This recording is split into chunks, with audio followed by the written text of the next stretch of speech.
Hey, it's Alan, and I just wanted to let you know that you can now listen to the ongoing history of new music early and ad-free on Amazon Music, included with Prime.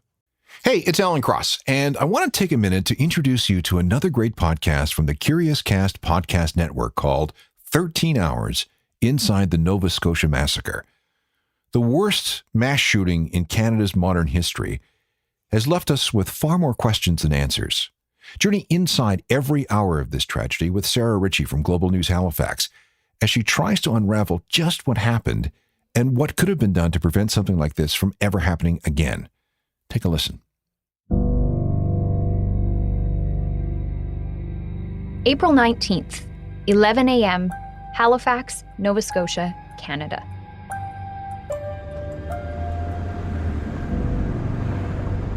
Jesse Thomas was in a hurry. As the reporter on duty for Global News in Halifax on a Sunday morning, he had started his day with a call he didn't expect. To chase down what felt like a huge story, an active shooter on the loose in rural Nova Scotia. As he drove north from Halifax at around that time, he could see police cars along the highway. There was a helicopter overhead. Tweets from the Royal Canadian Mounted Police told him the gunman was near the town of Brookfield, about an hour outside the city. But then I started seeing just a stream of officers, some in marked cruisers, unmarked cars flying at me. Maybe 15, 20 cars. It felt like, the Daytona 500. They were just whipping by. He turned his vehicle around, followed the line of police cars to a gas station he had passed a few minutes before. I made my way back to that truck stop, and that's when all the police officers had congregated on there. It seemed like, probably 50 cars. The helicopter landed nearby. DNR chopper, DNR helicopter from RCMP Command Post 2, copy. Yeah, go ahead for report. Roger, we have reports of the suspect down at the Enfield Big Stop off of exit 11, bound to 102. At that point, one of the officers that was setting up a barricade, I asked, "Did you guys catch him?" And he just shook his head and then said yes. I'm Sarah Ritchie. I'm a Global News reporter and anchor in Halifax. And on that cold, clear Sunday, April morning, I woke up to those same RCMP tweets that said a manhunt was underway. I texted my boss and offered to come in on my day off. I was just about to head to the station when I heard the shooter had been caught. No one knew this at the time, but we were witnessing the end of one of the deadliest shooting sprees in Canada's modern history. At the center of the mayhem was a 51-year-old denturist with a violent past who had just spent hours on the run with a cache of illegal weapons, murdering at will. The killing spree spanned more than 150 kilometers in all and left 22 innocent people dead at 16 different crime scenes. The most astonishing part of how it ended is that despite all of the police resources dedicated to the pursuit, it all came down to an unexpected encounter. While he's at the gas pumps, one of our tactical resources came to the gas station to refuel their vehicle. When the officer exited the vehicle, there was an encounter, and the gunman was shot and killed by police at 11:26 in the morning. That's how it ended. But to understand how this happened, how a shooter was able to terrorize a quiet coastal community and then take that terror on the road for as long as he did, we need to go back to the beginning. We need to go through it hour by hour. So that's what we're going to do on this podcast.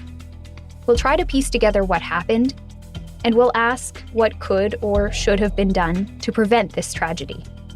We're also going to introduce you to every one of the 22 people who were lost. This is 13 Hours Inside the Nova Scotia Massacre. Episode 1, A Shattered Quiet. Before I take you through that first hour, I want to tell you about what life is like here in Nova Scotia. Around here, I'm what's known as a come from away. You've probably heard of the term because of the Tony Award-winning musical set in Newfoundland. It's sort of affectionate, but also a reminder that I won't ever be from Nova Scotia. You see, I was born and raised more than 4,000 kilometers away, in a tiny town in the middle of the prairies, surrounded by wheat fields. I moved to the Maritimes after university. I left home with a stern warning from my mom to only stay for 5 years and not to put down any roots. I've failed on both accounts. Like so many people who come here, I've fallen in love with this place. You should know that Nova Scotians and Maritimers really take pride in being friendly and welcoming. I live in the capital, Halifax, and although there are about 430,000 people here, it's the kind of place where, honestly, I'm surprised if I don't run into somebody I know when I go out. Another 500,000 Nova Scotians live spread out in smaller communities like the one you'll be hearing about in this episode. These are mostly clustered along the 13,000 kilometers of coastline. And why not? Nova Scotia is stunningly beautiful. A hidden gem, a well-kept secret that for the most part, locals don't really mind keeping. The unique shores of the Bay of Fundy have been shaped by the power of the highest tides in the world. You won't find white sandy beaches on this coast, and the water's pretty much always cold. There are jagged cliffs, carved out with caves and surrounded by mud flats. Millions of years of crashing waves have exposed fossils of prehistoric animals that once called this place home. This power refuses to be harnessed. Visitors fall in love with this ever-changing coastline, where you can actually see the passage of time in the rise and fall of the tide. What I'm trying to say is Nova Scotia is an unlikely setting for a story like this, especially the small rural communities on the shores of the Bay of Fundy. There's a sense of trust here. I'm not saying that people don't lock their doors, but I've been to places that operate on the honor system. Leave cash, take what you paid for. It's in one of these quiet towns that this story begins. A place I hadn't even heard of before April. Portapique. To get there from Halifax, you drive north on the Trans-Canada Highway for about an hour, and then it's about half an hour's drive west, following the coast. Lisa and Laurie George own a slice of the shoreline in Highland Village, which is right next to Portapique. When I visited months after the tragedy, the tide was out, the sky was gray and threatening rain. Lisa welcomed me into her yard. Her long blonde hair blew in the breeze, and she was optimistically wearing a sundress in spite of the clouds. She was easygoing, warm, definitely a people person. Oh, yeah, easily. Like you just come down along, you know? As we chatted and got set up, it started to pour. Lisa's husband, Laurie, appeared out of nowhere and set up a tent. That's what they do, taking care of others. You could hear the wind in the tent as we talked about the place that Lisa calls home.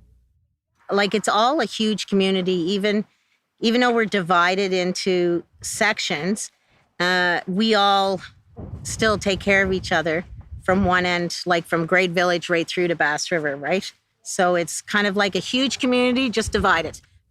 Driving here, I had noticed that too, that if it wasn't for the brightly painted signs welcoming me to each community, I'd probably have trouble telling where those divisions lie, following the highway west from Great Village to Highland Village to Portapique to Bass River. There's a little more of a downtown in Great Village, a gas station, a restaurant, some antique shops. But once you pass that, it's a long stretch of highway to Portapique, where the white lines are painted at the very edge of the asphalt, and the trees are sometimes right up to the shoulder. In between homes and farm fields, you can see glimpses of the bay beyond. I can sit at my kitchen table and I watch the tide come in. It's very calming. You know, we usually have chairs that we have set down here. As you can tell, though, we've chose to put a fence up now along the edge. We always had it kind of fenced in all the way around, but now we've put one up along the edge here. But still, it doesn't obstruct my view of watching the calmness, and sometimes it's rough, like our life is rough, and then calms down. Lisa has lived around here most of her life. I wouldn't have raised my kids anywhere else. They learned to be very caring and care about the neighbors that are beside them. All the kids that grew up here, my daughter's 31, and so all those kids are now growing up and having families. And my son, who's 26, same thing. His friends still stop in here with their new babies, and because you stay connected. So many people have said that what drew them to this area is the quiet, that this was a peaceful place, which is why what happened on April 18th is so shocking. That's 13 hours inside the Nova Scotia Massacre. To hear the full episode, search for 13 Hours on Apple Podcasts, Spotify, or wherever you're listening right now, and make sure you subscribe to 13 Hours Inside the Nova Scotia Massacre so you never miss an episode.